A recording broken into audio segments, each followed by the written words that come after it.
Bien, bonsoir et bienvenue à une autre chronique de M3A Santé et Spiritualité, un corps sain dans un esprit sain.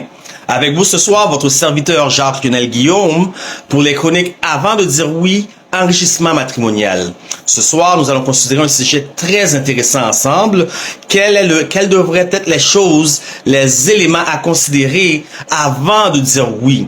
Avant même de débuter une relation, de rentrer dans les codes de compatibilité, quelle devrait être la première chose à considérer? Tout d'abord, laissez-moi vous dire, chers amis, que les deux personnes impliquées dans cette relation devraient avoir une connaissance similaire de ce que c'est que l'amour. L'amour, pour débuter, laissez-moi vous dire que l'amour, ce n'est pas de l'admiration, puisque beaucoup confondent admiration et amour.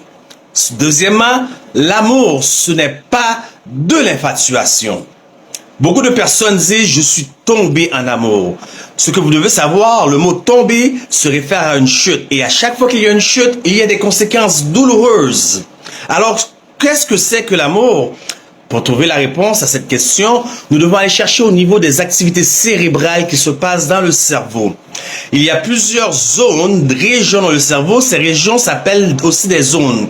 Lorsque vous tombez en amour, il y a plus de 4 zones qui s'activent. Ces zones s'allument et vont causer chez vous les mêmes réactions que l'on retrouve chez les consommateurs de cocaïne, de héroïne et d'amphétamine. Voilà pourquoi plusieurs médecins, scientifiques et recherchistes disent que l'amour est une drogue forte. Donc vous avez une forte euphorie, puis après c'est la descente qui vous amène vers une dépression. Mais l'amour, est-ce vraiment une drogue forte?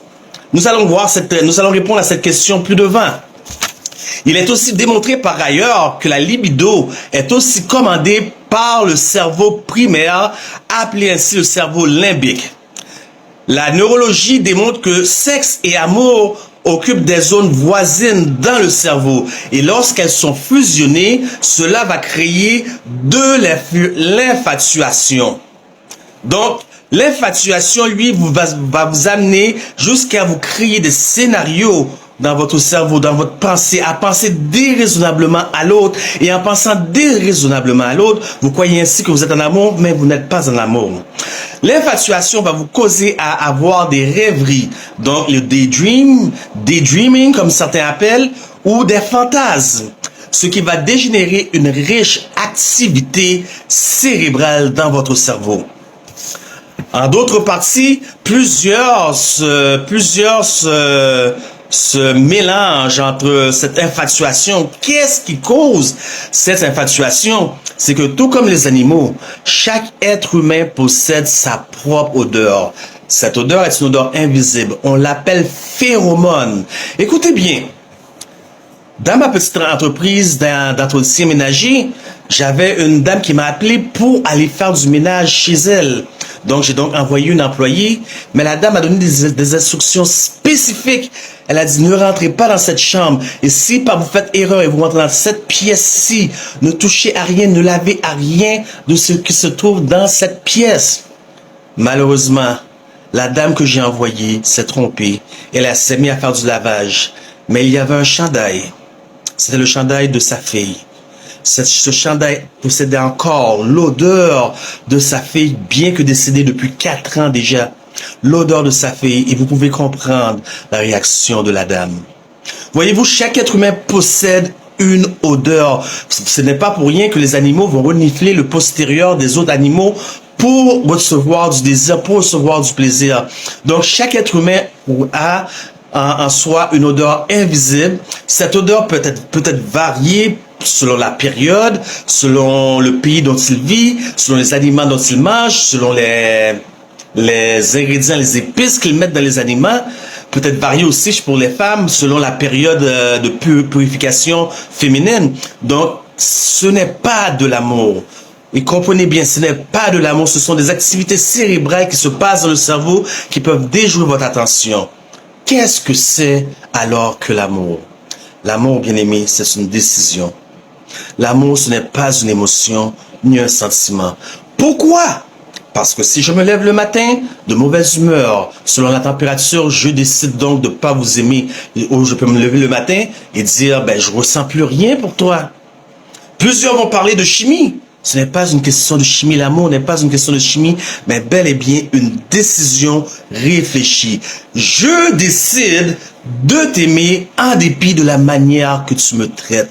Je décide de t'aimer en dépit de la façon que je suis traité. Je décide de t'aimer pour X, Y et Z raison. L'amour est une décision. Et croyez-moi, l'amour ne bénéficie pas à celui qui est aimé, mais à celui qui aime. Voilà pourquoi il est écrit dans la Bible en 1 Corinthiens chapitre 13, et je lis pour vous, et vous allez voir exactement ce que c'est que l'amour. Paul écrit, « Quand je parlerai les langues des hommes et des anges, si je n'ai pas l'amour, je suis un airain qui résonne ou une cymbale qui retentit. Et quand j'aurai le don de prophétie, la science de tous les mystères et de toute la connaissance, quand j'aurai même toute la foi jusqu'à transporter les montagnes, si je n'ai pas l'amour, je ne suis rien. Et quand je distribuerai tous mes biens pour la nourriture des pauvres, quand je livrerai même mon corps pour être brûlé, si je n'ai pas l'amour, cela ne me sert à rien. Mais écoutez bien maintenant, l'amour est patient. L'amour, il est plein de bonté. L'amour n'est point envieux. L'amour ne se vante point. Il ne s'en point d'orgueil. Il ne fait rien de malhonnête. Il ne cherche point son intérêt. Il ne s'irrite point. Il ne soupçonne point le mal. Il ne se réjouit point de l'injustice, mais il se réjouit de la vérité. Écoutez bien, il excuse tout. Il supporte tout. Il croit tout. Il pardonne tout. L'amour ne périt jamais. 1 Corinthiens chapitre 13, verset 1 à 7. 1 à 8 si vous voulez. Donc voyez-vous, l'amour est une décision. Les deux doivent avoir la même vision claire de ce que c'est que l'amour. En ayant cette vision claire, donc ils éliminent automatiquement l'option du divorce. Le divorce n'est pas une option. Voyez-vous, nous avons un ennemi. Cet ennemi s'appelle Satan. Il ne veut pas que les gens s'aiment. Détruisez la famille, vous détruisez ainsi l'Église. Détruisez l'Église, vous détruisez aussi la communauté. Détruisez la communauté, vous détruisez aussi ainsi la société. Voyez-vous, c'est une chaîne. Voyez-vous, c'est une chaîne, bien-aimée. Aimez-vous réellement. Car l'amour, c'est un don de Dieu. L'amour ne vient pas de nous, mais l'amour vient en nous. C'est un don de Dieu lui-même. Que Dieu vous bénisse. C'était votre serviteur Jacques Lionel Guillaume pour les chroniques de M3A, santé, spiritualité, un corps sain dans un esprit sain, pour les chroniques avant de dire oui, enrichissement matrimonial.